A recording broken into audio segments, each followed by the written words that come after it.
Shalom, peuple de Dieu, que l'Éternel Dieu vous bénisse.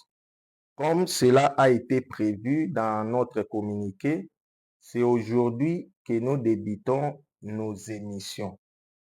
Pour notre émission d'ouverture, nous allons parler de 3 points. Le premier point, nous allons parler sur l'objectif de l'émission. Le deuxième point, la délivrance. Et le troisième point, nous allons parler sur l'importance de la délivrance. Pour l'objectif de l'émission, notre émission est dénommée Écodelma, qui veut dire École de la délivrance et de la maturité. Une école, c'est un établissement là où on dispense les enseignements. Par là, nous comprenons que notre émission, c'est aussi une école là où nous allons commencer à dispenser les enseignements. Maintenant, quel genre des enseignements que nous allons commencer à dispenser? Ce sont les enseignements bibliques liés à la délivrance. Et ces enseignements-là vont apporter la maturité dans la vie des personnes. Et lorsqu'on parle de la maturité, c'est l'étape finale de la croissance. Lorsque la personne grandit, lorsque la personne se développe, il va atteindre un niveau final. C'est ça, ce qu'on appelle la maturité. Maintenant, concernant les objectifs de notre émission, premier objectif, notre émission a pour objectif d'enlever l'ignorance et d'apporter la connaissance. La Bible nous dit dans le livre de Osée chapitre 4, le verset 6, que mon peuple périt parce qu'il lui manque la connaissance. Or, lorsque la personne manque la connaissance, cette personne peut commettre beaucoup de dégâts dans sa vie. Mais en ayant la connaissance, la personne saura qu'est-ce qu'il peut faire et qu'est-ce qu'il ne peut pas faire. Deuxième objectif de notre émission, cette émission va nous aider à atteindre la maturité pour notre délivrance. Lorsque la personne est immature, cette personne ne saura pas quand est-ce qu'il peut être délivré, comment il peut chercher sa délivrance, et tout ce qui va passer dans sa vie, il va trouver ça toujours normal. Or, dans notre vie, il y a des situations qui nous arrivent qui est anormal. Mais la personne non délivrée, il va trouver tout normal. Si on peut prendre un exemple dans la Bible, je vais prendre la femme à la perte de sang. La Bible précise bien que cette femme a fait 12 ans dans sa maladie. Et elle avait dépensé tout ce qu'elle avait, mais la femme n'avait pas trouvé la guérison. Pourquoi elle a duré pendant 12 ans avec la maladie?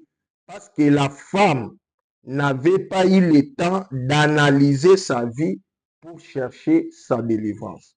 Mais lorsque la maturité est arrivée dans la vie de la femme, elle s'est dit en elle-même, si je touche seulement les pans de la robe de Jésus, je serai guéri.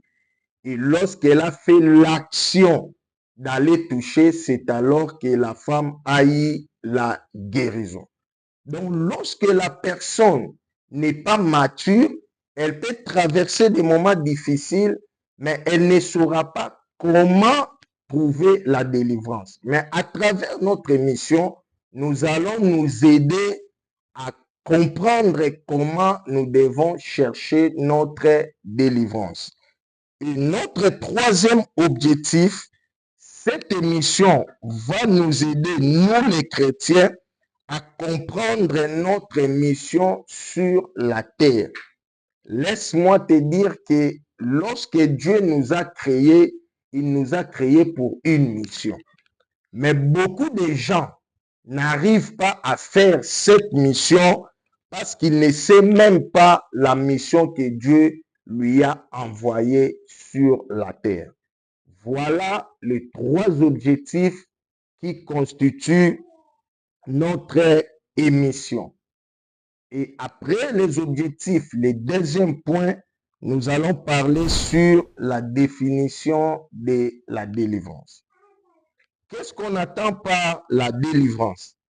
Il y a plusieurs manières de définir la délivrance. Mais par la grâce de Dieu, nous avons retenu trois définitions. La première définition, la délivrance, c'est l'action de délivrer. Et lorsqu'on dit l'action de délivrer, délivrer veut dire rendre libre quelqu'un ou quelque chose.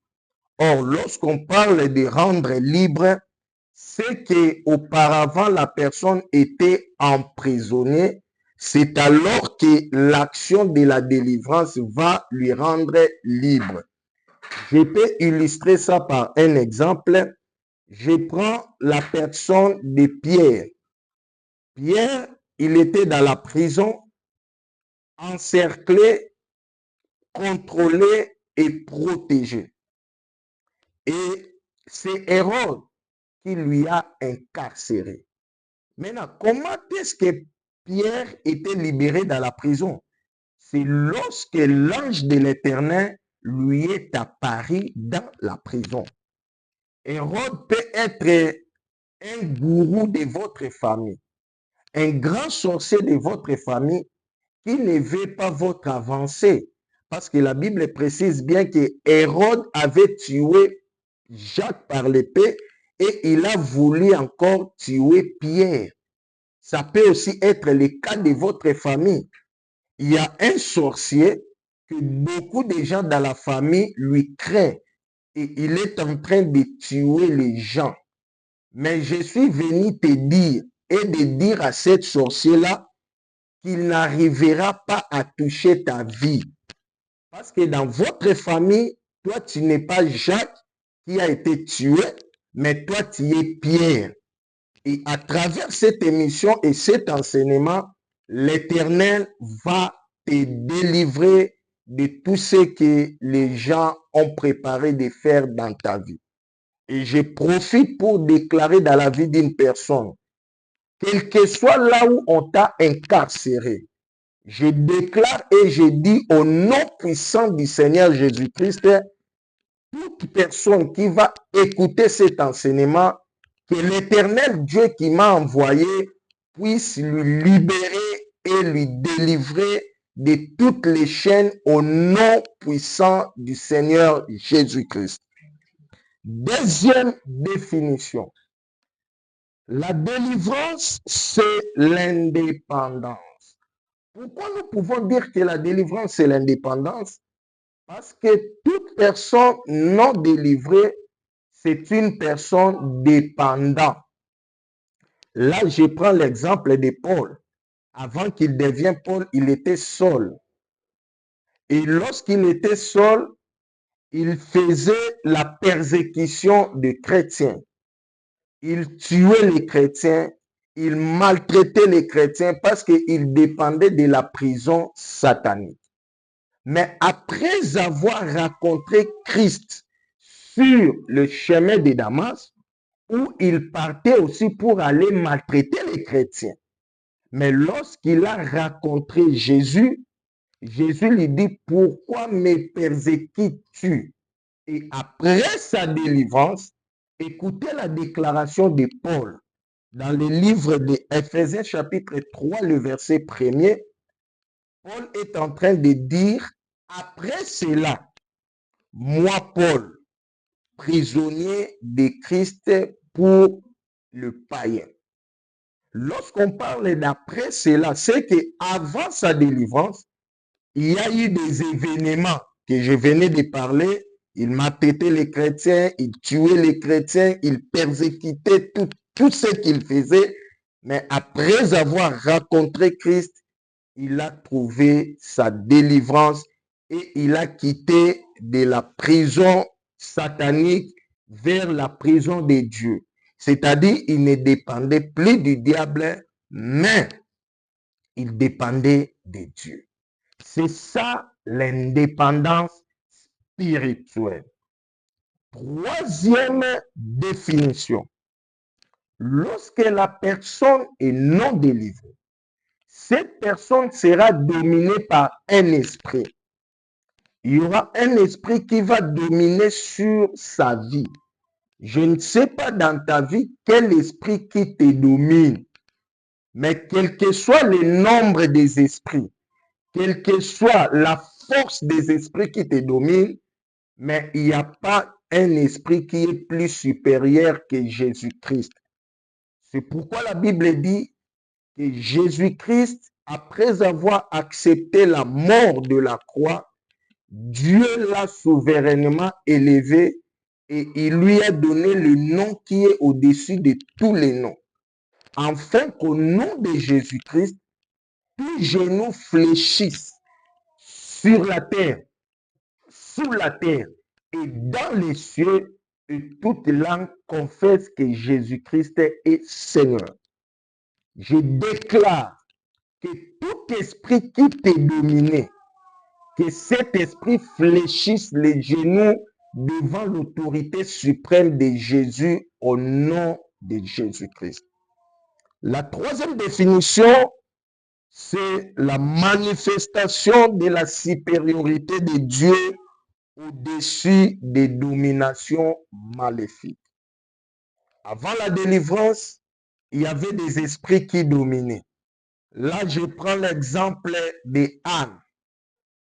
Anne qui était dominée par l'esprit de la stérilité. Cet esprit l'a ouvert deux portes. La première porte, c'est la porte de la honte et la deuxième porte, c'est la porte de l'humiliation. Anne était humiliée par sa rivale. Anne avait la honte parce qu'elle n'avait pas d'enfant. Peut-être ça peut être aussi ton cas ou le cas de votre famille. Mais je suis venu te rassurer que quel que soit l'esprit qui vous domine, mais à travers cette émission, l'Éternel Dieu vous délivrera. Il va imposer sa supériorité et tout deviendra normal. Ce sont là les trois définitions de la délivrance que nous avons retenues pour vous. Et enfin, pour terminer notre émission d'aujourd'hui, nous allons chuter par notre troisième point qui est l'importance de la délivrance. Bien-aimés dans le Seigneur, la délivrance a un grand importance dans notre vie. Première importance, la délivrance nous permet de récupérer notre identité spirituelle. Étant qu'un enfant de Dieu, étant que la postérité d'Abraham, nous avons des identités spirituelles. Première identité spirituelle, tout chrétien est une étoile. Et deuxième identité spirituelle, tout chrétien est comme le grain de sable de la mer. C'est ça les deux visions que Dieu avait montrées à Abraham concernant sa postérité. Être une étoile veut dire éclairer là où il y a l'obscurité. Maintenant, comment tu peux éclairer au moment que ta vie est dans le ténèbre? Donc, avant que tu éclaires, tu dois toi-même devenir éclairage, la lumière. C'est alors que tu peux éclairer.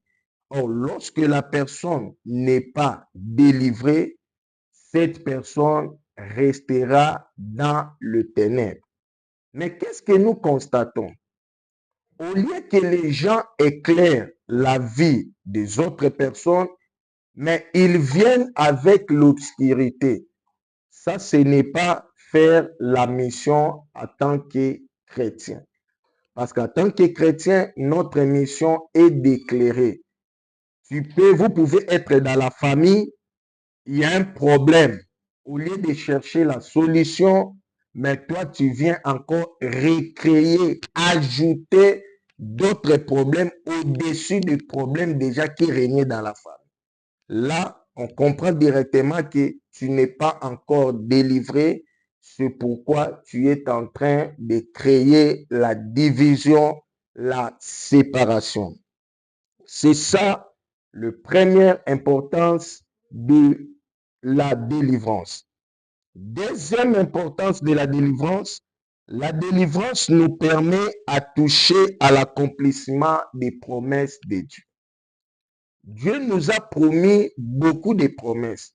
Je ne sais pas le nombre de promesses que tu as, mais si tu n'es pas délivré, il te sera difficile de toucher à l'accomplissement des promesses de Dieu. Mais lorsque la délivrance viendra dans ta vie, lorsque les esprits qui te dominaient vont te laisser, je te rassure que l'accomplissement des promesses de Dieu dans ta vie sera réel. Je prends la vie de Jacob. Il y avait une promesse qui a été dite lorsque sa maman voulait concevoir. Et la promesse était que tu deviendras enceinte et tu auras des jumeaux, le cadet va dominer sur l'aîné. Mais il a fallu maintenant que Jacob domine sur Ésaü. Maintenant, comme Jacob avait l'identité de Jacob, Jacob qui veut dire usurpateur, c'est-à-dire quelqu'un qui prend la chose qui ne lui appartient pas. Il a fallu que Dieu transforme d'abord sa vie. Il quitte Jacob, il devient Israël. Et quand est-ce que cela s'est fait? Lorsque Jacob a lutté avec Dieu toute la nuit. Et c'est alors que Jacob a eu sa délivrance. Son identité était changée. Il n'était plus un voleur de bénédictions, mais il est devenu Israël, qui veut dire le prince des dieux. Et lorsque son identité était changée, directement, les promesses sera possible de s'accomplir dans ta vie. Troisième importance de la délivrance. La délivrance nous permet de se préserver de la colère à venir. Parce que nous savons nous tous que Jésus reviendra un jour pour nous prendre. Or, l'impureté n'entrera jamais dans le royaume des cieux. L'impureté n'entrera pas.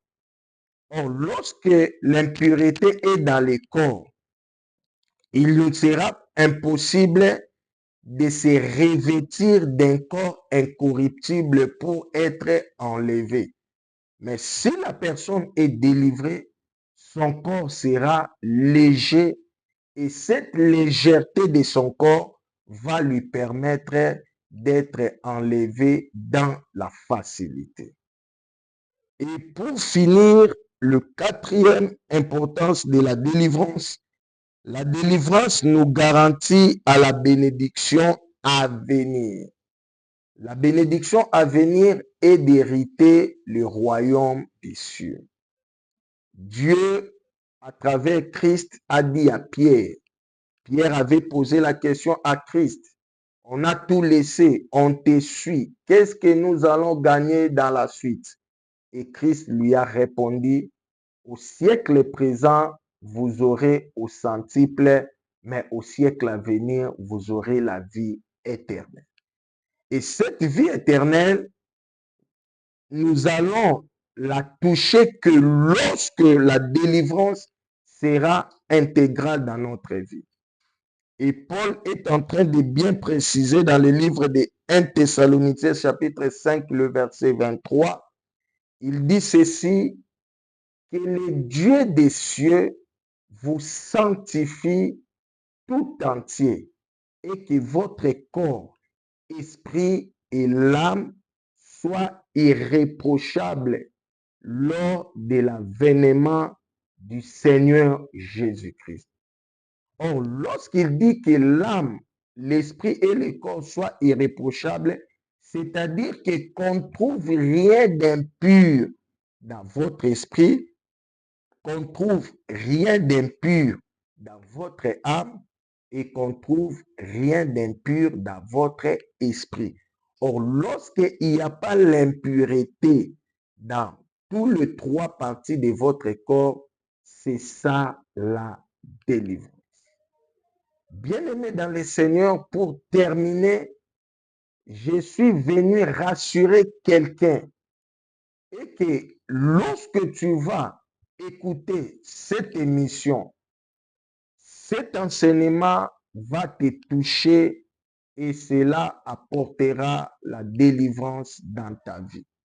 Nous devons tous chercher notre délivrance. Il n'y a pas seulement la délivrance pour les enfants de Dieu, mais nous tous, que tu sois enfant de Dieu, que tu sois serviteur, servante de Dieu, voire même ministre de Dieu, nous sommes tous obligés de chercher notre délivrance. Et je prie l'Éternel Dieu qui m'a envoyé à travers cet enseignement de toucher ta vie et que la délivrance soit possible dans votre vie. Que l'Éternel Dieu vous bénisse et à la prochaine.